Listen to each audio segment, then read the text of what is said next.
going on, guys? It's Dustin with Custom Offsets, Custom Offsets TV on the YouTube, and today's video is all about performance parts and towing. So as you guys know, performance parts add power, right? That's pretty common knowledge, but what does that actually translate to when it comes to towing? We're actually going to test that today. So we've got two trucks, as you can see behind me, both cat-eye Duramaxes, both kind of similar builds. We'll go over those in just a second. One of them has performance parts, one of them does not. So we're actually going to hook a trailer to both of them and see just how they perform. Now, before we do that, if you guys need performance parts, you can check those out at customoffsets.com. Let's dive right into the builds.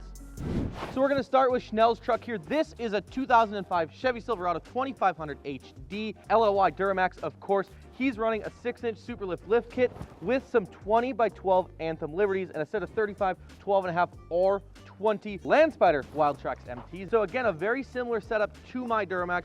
But this truck is completely bone stock under the hood with the exception of a 4-inch downpipe back exhaust. Other than that, completely stock, no tune, no bigger turbo, no injectors, anything like that. So should be a good comparison to my truck. This is my 2007 Chevy Silverado 2500 HD LBZ Duramax, 4.5-inch BDS lift kit, 2214s Fittipaldi Off-Road FTF 13s, and a 355/40 Nitto Trail Grappler. So a little bit lower, a little bit wider than Ben's truck. The big difference with these two is going to be that this one has some performance goodies. We're talking S&B intake, 3-inch downpipe, 4-inch turbo or downpipe back exhaust. It's got a DSP-5 position switch with a tuner, so it makes a little bit more power. So today, we're going to compare both of these trucks. We're actually going to grab Jared's 8.1 Silverado. We're going to load it on the car trailer behind it, and then we're going to tow with both of them and find out which one tows better and just how much of a difference it truly makes. Let's get into it.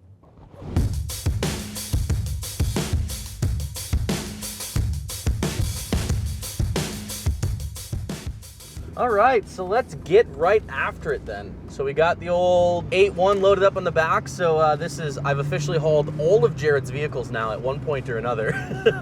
But we got the 8.1 on the back because we wanted to throw a little bit of weight behind this thing. And I can already tell, being that this truck is completely untuned, that it's definitely working harder than mine is. Now I've got it in tow haul. I can just tell that when I put my foot into it that there's not as much oomph behind it, which I would expect being, you know, not tuned.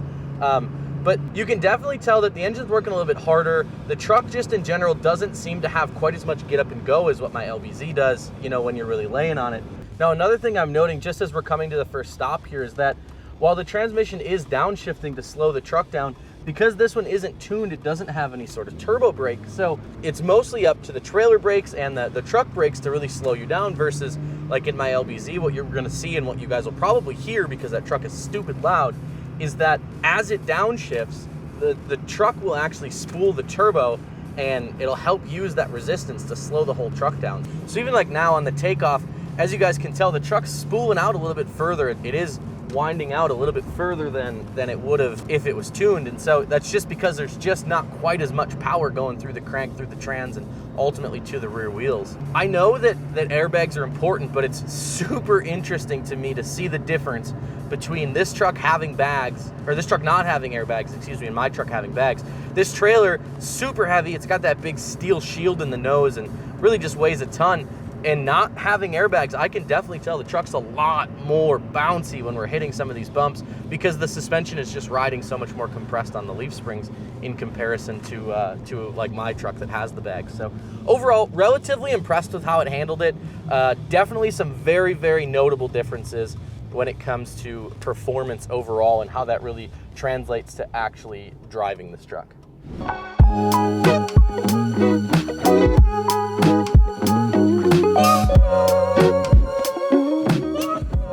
So guys, we're in the LBZ. We're back in the saddle in my truck, of course, the one that feels most familiar to me because I've towed the most in it. One of the first things that I notice when I get back behind the wheel of this thing, especially having equal trailer, equal load, and pretty similar setup to Ben's truck, is that this thing is so much snappier on the pedal. Now that undoubtedly is simply because it's tuned, right? But between the intake, the exhaust, the downpipe, the tune, all of that's working together perfectly and really makes this quite a bit easier for me to tow with. So the truck just in general is struggling much less. It's got less effort. It is significantly louder, as I'm sure you guys can probably hear, especially at about 2100 RPMs. It makes quite a bit of noise, but it definitely isn't having as hard of a time with this as what the LOI did. Now, on top of that, slowing down in this thing is quite a bit easier just because that the tune has the turbo brake installed, or activated, I should say, so that way when you let off, this thing will actually back build boost and help it slow down, similar to like a Jake brake would in a semi.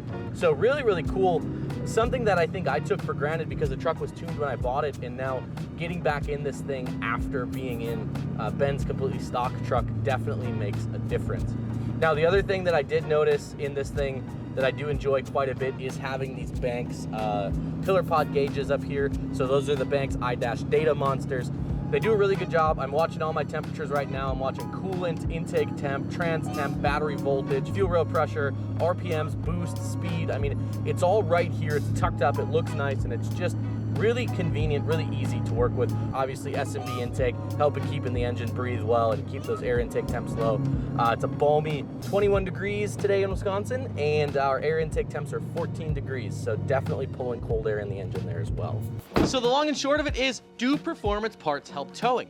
Yes. Are there certain performance parts that will help towing better than others? Yes. We recommend things like intake, exhaust, and tuners, of course, to help you pick up additional power, as well as unlock that exhaust brake if you have a turbo diesel that's really gonna help you slow down coming to a stop. With that, guys, I'm Dustin with Custom Offsets. You guys need any performance parts, you know where to find them, customoffsets.com. Peace. I'm Parker with Custom Offsets.